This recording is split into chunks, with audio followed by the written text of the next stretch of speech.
मीडा साहब के भी हम जुमले कहेंगे। ये पिछले 4 योजनाओं से यही एक जुमला है, भागड़ा का पानी आएगा, यहाँ पे पीजीआई बनेगा, यहाँ पे ये होगा, वहाँ होगा। आज तक जो है ना कोई भी एक काम इसके पिताजी भी करके जा चुके हैं और इसको भी 2-3 योजना हो चुके हैं। आज तक एक भी काम इसने पूर्ण रूप से नहीं करवाया है। आने वाले जो 2024 के चुनाव हैं विधानसभा के, उनके अंदर हम हिस्सेदारी करेंगे। भाई चंद्रशेखर रावण की एक बहुत बड़ी जन सैलाब रैली जो है जींद के अंदर होने जा रही है और वो रैली एक ऐतिहासिक रैली होगी जो जींद के जितनी भी आज तक की रैलियाँ हुई हैं उनसे भी रैलियों का रिकॉर्ड तोड़ देगी।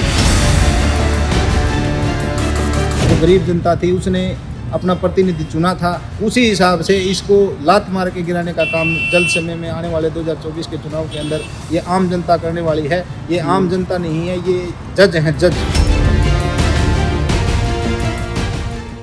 हरियाणा में 2 महीने बाद विधानसभा का चुनाव होना है। तमाम पार्टियां जो हैं अपनी अपनी तैयारियों में जुट चुकी है। इनेलो की बात करें, जेजेपी की बात करें, कांग्रेस की बात करें, बीजेपी की बात करें, तमाम पार्टियां धरातल पर उतरकर कार्यकर्ताओं के साथ मीटिंग कर रही है। इसी बीच चर्चा ये भी है कि हरियाणा में आज़ाद समाज पार्टी, जिसके संस्थापक चंद्रशेखर आज़ाद हैं, वो जो है हरियाणा में विधानसभा चुनाव जो है उनकी पार्टी लड़ेगी। हालांकि देखने वाली बात होगी कि आज़ाद समाज पार्टी किन किन सीटों पर चुनाव लड़ती है। हालांकि अभी मेरे साथ सुनील राज बामनिया है जो लगातार धरातल के मुद्दे या फिर कहें जो जींद विधानसभा की अगर हम बात करते हैं तो लगातार एक्टिव जो है वो दिखाई दिए हैं। लगातार इन्होंने चाहे जींद के विधायक हों, चाहे कांग्रेस हो, चाहे बीजेपी हो, तमाम उन पार्टियों पर जो है लगातार हमलावर रहते हैं। हाल ही में इन्होंने आज़ाद समाज पार्टी को समर्थन दिया है, पार्टी को ज्वाइन किया है। इनसे बातचीत करेंगे कि पार्टी इससे पहले ये इनेलो में थे, इनेलो को क्यों छोड़ना पड़ा और अब जो ये आज़ाद समाज पार्टी में आए हैं तो टिकट को लेकर जो है कितने आश्वस्त हैं। और दूसरी बात है, हरियाणा में आज़ाद समाज पार्टी की लगातार ये मीटिंग भी करवा रहे हैं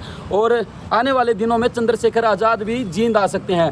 सुनील, हाल ही में आपने आज़ाद समाज पार्टी को समर्थन दिया है, ज्वाइन किया है, क्यों इनेलो छोड़नी पड़ी, क्या दिक्कतें आई? और दूसरी बात, जो हरियाणा में अब विधानसभा का चुनाव होगा उसको लेकर आपकी कितनी तैयारियाँ हैं? सबसे पहले तो आपके सभी दर्शकों को मेरा जय भीम, नमस्कार, जय बधाई।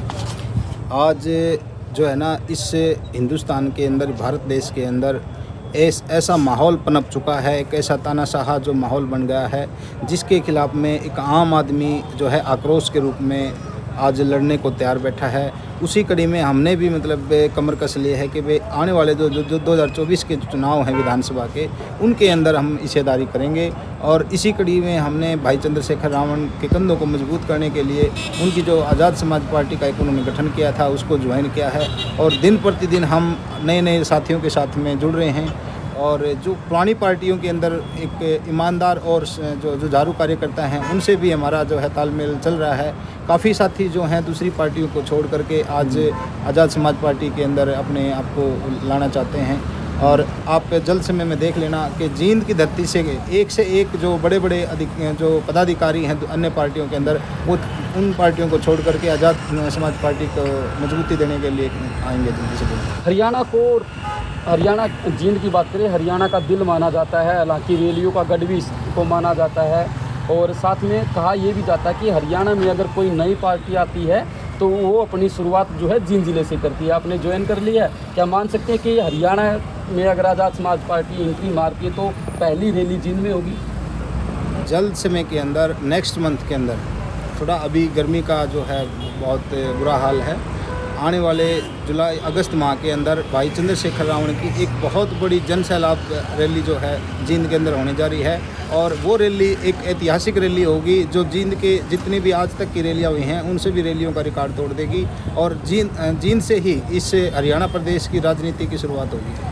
जींद की बात करें, जींद विधानसभा सीट की बात करें, मीडा साहब और मीडा साहब का जो परिवार है लगातार इस सीट से विधायक बनता आ रहा है। अब उनके सामने कितनी चुनौतियां, क्या 5 साल जो उनके अंतरिम 5 साल जो रहे वो किस तरीके के रहे, कितना वो विकास करवा पाए शहरवाद के? हालांकि पीछे की बात करें, आप बिल्डिंगें भी देख पा रहे होंगे, ये मेडिकल कॉलेज जो है वो जींद में बनकर तैयार हो रहा है। मीडा साहब कहते हैं भाखड़ा का पानी भी है वो जींद वालों को पीने को मिलेगा। इन दावों में कितनी सच्चाई है? ये जो जुमले थे बीजेपी के भी और कहीं ना कहीं मीडा साहब के भी हम जुमले कहेंगे, ये पिछले 4 योजनाओं से यही एक जुमला है, भागड़ा का पानी आएगा, यहाँ पे पीजीआई बनेगा, यहाँ पे ये होगा, वहाँ होगा। आज तक जो है ना कोई भी एक काम इसके पिताजी भी करके जा चुके हैं और इसको भी 2-3 योजना हो चुके हैं। आज तक एक भी काम इसने पूर्ण रूप से नहीं करवाया है। आज किसी भी काम को देख लो, चाहे सीवरेज व्यवस्था है, पानी की व्यवस्था है, स्ट्रीट लाइटों की व्यवस्था है, गलियों की व्यवस्था है, रोड व्यवस्था है, यहाँ हॉस्पिटल के अंदर जो है स्टाफ की व्यवस्था देख लो, स्कूलों के अंदर टीचर की व्यवस्था देख लो, यहाँ पे कोई भी मतलब जो विभाग है वो पूर्ण नहीं है। किसी ने भी अपनी ड्यूटी नहीं निभाई। और तो और आज आप देख सकते हो जो विधायक और चेयरमैन है उनकी आपस की जो तनातनी है उसकी वजह से आम जन जो है वो अपने आप को पिसता हुआ महसूस कर रहा है। हर कोई मतलब है ना अपने आप को पीड़ित महसूस कर रहा है। ना तो चेयरमैन अपना काम ढंग से कर पा रहा है, ना ही विधायक अपना काम ढंग से कर पा रहा है। उन लोगों की आपस की कुत्ता की जान खत्म नहीं होती है आज तक। तो क्या लगता है मिड्डा साहब अब की बार चुनाव हार रहे हैं आपके हिसाब से? आप देख लेना, जिस हिसाब से इसको आम जन ने, जो गरीब जनता थी, उसने अपना प्रतिनिधि चुना था, उसी हिसाब से इसको लात मार के गिराने का काम जल्द समय में आने वाले 2024 के चुनाव के अंदर ये आम जनता करने वाली है। ये आम जनता नहीं है, ये जज हैं, जज, और ये फैसला करेंगे और ऐसा फैसला करेंगे ये इसकी 7 पुश्तों में राजनीति नसीब नहीं होगी। हरियाणा में जींद से ही लगभग हर पार्टी की शुरुआत होती है। हमने देखा जेजेपी दुष्यंत चौटाला ने एक बड़ी रैली की है, हरियाणा की सत्ता में 10 सीटें लेकर आए और सरकार बनाई। 4.5 साल जो है कार्यकाल अच्छा चला, लेकिन उसके बाद गठबंधन टूट जाता है। अब विपक्ष के तौर पर दुष्यंत चौटाला देखे जा रहे हैं। तो जो आप बड़ी रैली कह रहे हैं, क्योंकि दुष्यंत चौटाला की जो रैली हुई इसमें उसका कोई रिकॉर्ड आज तक नहीं तोड़ पाया जो आप दावा कर रहे हैं। आप जल्द समय की बात है, ये लगभग 1 महीने की बात है, कोई ज़्यादा लंबा अरसा नहीं है। 1 महीने बाद भाई चंद्रशेखर रावण की जो रैली होने वाली है, आप ये देखना कि भाई ये रैली जो है ना एक नया आयाम लिखेगी, नया इतिहास लिखेगी। जितनी भी आज तक राजनीतिक रैलियां हुई हैं हरियाणा प्रदेश के अंदर, उन सभी पार्टियों के रिकॉर्ड तोड़ कर रख देगी। क्या हुड्डा और क्या चौटाला परिवार, सबको पीछे छोड़ देंगे। बीएसपी की अब बात करते हैं। बीएसपी से ही कहा जाता है कि आज़ाद समाज पार्टी निकली, यानी कि भीम आर्मी पहले जो संगठन था वो बीएसपी से ही निकल करके आया है।